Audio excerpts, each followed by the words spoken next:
Good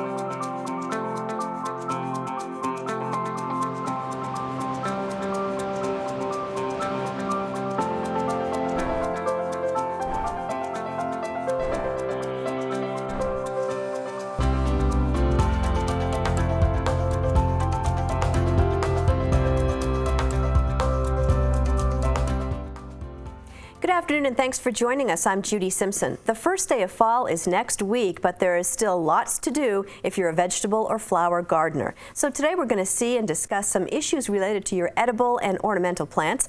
Back with me are two experts from the University of Vermont's Plant and Soil Science Department. Leonard Perry is the UVM Extension horticulturalist, and Ann Hazelrig oversees the University Plant Diagnostic Clinic. Thanks for coming in.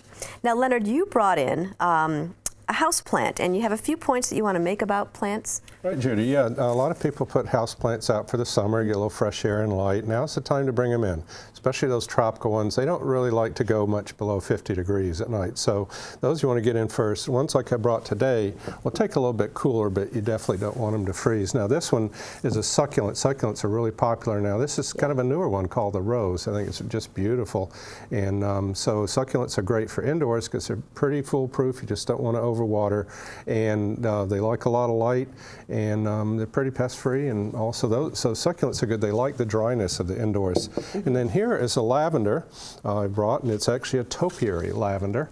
You can smell the leaves, and the nice thing about it is it's got little branches starting to come out, so to make it kind of bushy up top, I'll be pinching that back. But the other thing I wanted to show in a lot of your house plants, now is a good time to repot. This one you can just see the soil settled in that, and there's like moss growing. Soil will settle over time, so it really needs some fresh soil. So I have a pot here, and I'm going to be, repotting it. It's about 1 inch bigger all around, and so it'll grow bigger. I'll pinch it, it'll be bushy, you get a lot of light, and so it'll be gorgeous. So do you have to be careful not to use too big a pot? You don't want to use too big a pot. Yeah, no more than about 1 inch bigger. You can use the same size pot, just loosen up the roots and repot it if you don't want it to get real big. Okay, you're also going to highlight something a little less familiar. It looks like a miniature melon. This is a melon. This is mature. These are called mouse melons for a reason. This is their mature size here. They're so cute. And you can, see the vine. It's got little tendrils all on it, and it just grows all over the place. I have put in 2 plants, and on a 4-foot trellis they covered it, and we've gotten at least 1 gallon of these fruits off. They're basically like a cucumber. You eat them whole like this. They're very crunchy. They kind of have a little lemony taste. Sometimes it's called a sour gherkin or Mexican gherkin. It's not really sour at all, I find. You throw them in salads. I use them for snacks. Just keep the bag in the car, and when I'm driving, just snack on them like you would carrots. So and they grow quickly. Mouse melon. They grow very quickly. About 2 months from planting those plants out, I start them indoors, and they have little bitty yellow flowers, and they make these fruits, and then you just have all these melons. So I love it. That's great. Now, Ann, you get to highlight some of the not so pretty issues that we face in the garden. Right. So one thing that I've been noticing lately, nobody really talked about it that much, but we've been in a pretty serious drought the past few weeks. So things got a little crispy in the garden, and then I've noticed around Burlington too. And I've got a couple slides, well, 3 different slides. The first 2 are of maple trees. And what happens is it's called scorch, and if you see this dieback on the leaf edges, that just means the plant hasn't been able to take up enough water to get out to the edges of the leaf. So a lot of our street trees look like this. So I saw a couple instances of maple, right? This is scorch. So, and then also in our gardens, I'm seeing it in tomato. This is, I think, that I saw from my tomato plant. If we go back to that previous slide, to look at the scorch, if people can water right along it, you can alleviate some of those symptoms. The trees will recover, most likely. Okay. And now, do you notice too that if you water during the hot season, I mean, it's really, really hot, is it bad for the plants if you get water on the plants, or does that matter? No, I don't think so. I think it's more efficient to always water at the soil line rather than spraying your foliage, because that does encourage disease, but watering at the base of the plant is the best. Okay. Well, let me come back to Leonard now. You have a problem with plants to highlight? Yes, I brought these beautiful specimens here. And these are a couple of plants, actually. One is honeysuckle, a wild honeysuckle, and one is the buckthorn. Now this one here, we'll take these out, is the buckthorn. You notice the leaves are alternating up the stems, and they're kind of, this shape here, and but kind of a shiny dark green. But the thing about this, it gets blackberries. Of course, I couldn't find any of the berries because the birds got them.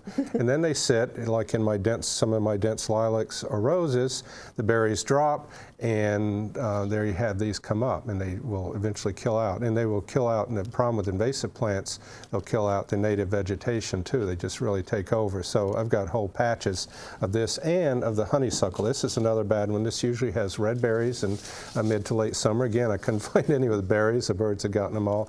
Leaves on this one are opposite each other, and you can see the typical shape on those. And the thing is, there are about 4 species of introduced honeysuckles that were introduced in the 1800s for ornamentals or soil stabilization. They've just taken over. Those non-native ones, actually, if you cut the stems, are hollow in the center. That's how you tell, and you can see it's kind of brown and hollow in the center. The native ones are solid in the center. So, but the best thing is not to plant the shrub honeysuckles because they'll cross and you'll get all these seeds, and plants just about 6 to 8 foot shrubs that will just crowd out everything. Yeah, we've been trying to clear land that's loaded with these, and it's just been brutal. Yeah, and if you missed it this year, the seeds got out, just cut them out now, keep after them as seedlings come up, so that hopefully they don't go to seed in future years. And they never get any pests or diseases. Yeah, isn't that great? Like, Yeah, of course. Hardy. All right, well, let's switch subjects a little bit, Leonard. You've got some frozen vegetables to talk about and preserving the bounty from this summer. I do, and this is a great thing to do this time of year. I love to get whether you have vegetables, you can't use too many beans or whatever. I love sweet corn, love it through the winter. So and it's a little bit late for the corn season, but I did bring some corn along to show a frozen Ziploc bag with that in it. And what you do is you have to blanch these vegetables, and they used to say you didn't have to blanch peppers, but now they're saying that's good too. And what that is basically boiling, pre-cooking. And so brought along some, a few examples there. You see for tender greens, that's not lettuce, you don't want to do that, but mustard greens, things like that, say a minute or so. Cut carrots about 2 minutes, green beans, boil them for about 3 minutes, and corn kernels for 4 minutes. Now, if you do like I do and boil the corn on the cob, you want to do about 8 minutes. And what that does is not only kill the microbes, but kills enzymes that degrade that over time. So you want to kill those. It's basically cooked then. You can, and what I do, why I brought the tray along, is the way to boil it. I get these bags at the home brew supply shop. That's what they use for brewing beer and putting grains in, but it's great for putting your vegetables in. You dip it in boiling water for those times. I've got a whole list of more on my website. We'll talk about the end. But you put it in this bag in the boiling water, take it out, and rather than freeze it then, I spread them on a tray here with some wax paper and put them in the freezer to freeze first. Oh, okay. And then the reason for that is so they're all separate. If you put them in, the time you take it out, you get a chunk. Yeah, and it's really hard to use a chunk of corn. This way, as you can see, they're all individual here, and nothing better in the wintertime, make a soup or whatever, just have it, that fresh sweet corn. It's just great, or beans or whatever. Excellent. So you do the whole corn on the cob. Yeah, and just then like cut you were when it's cooking done. it, and just pretty much cook it, and then it's ready to go.